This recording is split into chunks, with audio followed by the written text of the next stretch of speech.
If you said to me, Paul, this is the last time I'm ever going to see you, what are your recommendations for how I conduct myself for the rest of my life, because we'll never get a chance to see you again, I would say that there are 3 things that I'd recommend that you do as a daily practice. So if we go through those one at a time, the first is meditation.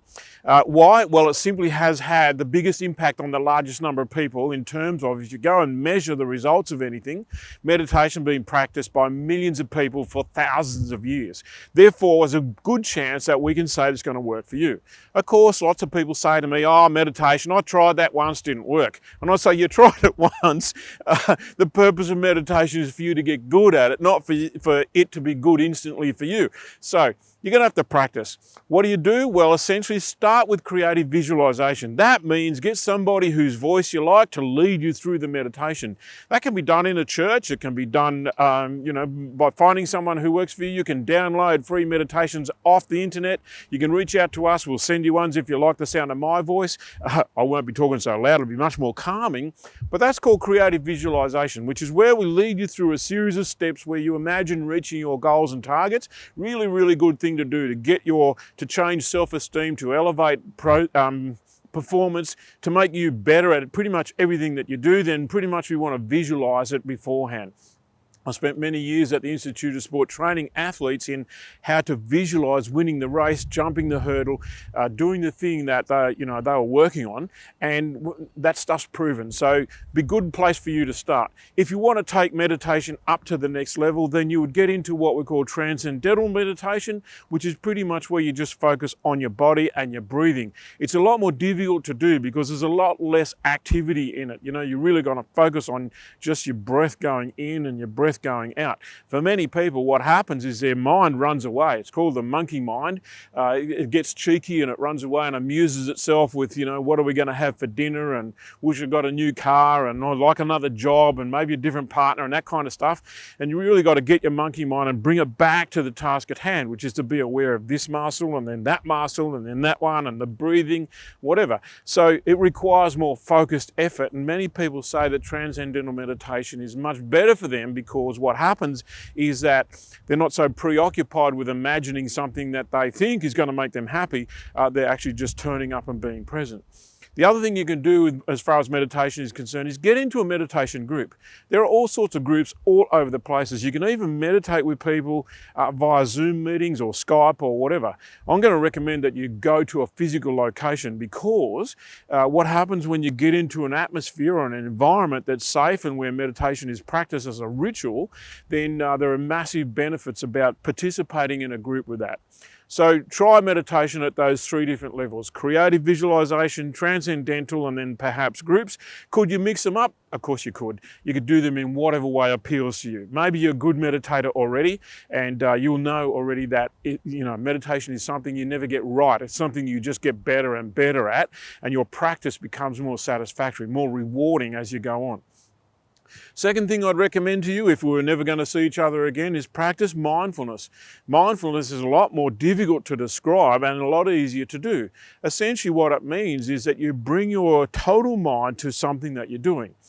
Thich Nhat Hanh, in his book The Miracle of Mindfulness, recommends, or he describes, doing the washing up. And he says most of us do the washing up thinking about, when I've got this done, I can have a cup of tea, or I can sit down, or I can read my book, or can do something. And we're not present to the washing up. We're imagining the next thing that we're going to do and preparing for it and imagining it and all of those kind of things. And what he recommends, and I really agree with him, is that you bring your attention to the washing up. That means sense the temperature of the water. See if you can guess the temperature. And you don't have to guess like numbers. You can just too hot, too cold, whatever. See if you can see the difference or sense the difference in the texture of the water because it has detergent in it. Feel the cutlery, feel the crockery. Be totally present to it. Be aware of how your body is standing, where your feet are. Are you leaning forward over the sink or whatever it is? In other words, be totally present to it. So mindfulness is about being aware of what you're doing while you're doing it completely, and excluding everything else that's from the future or the past or the whatever. A similar thing happens in mindfulness to what happens in transcendental meditation, and that is a monkey mind runs off with what amuses it at the moment, tries to get on with that. Once again, what do we do about that? Well, practice makes perfect, but you're not going to get mindfulness down pat without putting it into your diary. So, if you and I meet up and I say, show me your diary, and mindfulness is not in there, then I know that you're not doing it. The other thing you can do is you can discuss it with other people who are practicing it. In other words, there are common issues in mindfulness that we can talk about and gain some kind of increase in the process or the practice simply by talking about someone else who does it. For that purpose, it's good to get in groups. So like I said, meditation groups are fantastic. A mindfulness group is also a great thing to be a part of, simply because it just brings formality to it and you're able to discuss what's going on and how it's working and those kind of things. Number 3 on the list, if I was never going to see you again, would be pay attention to your breathing.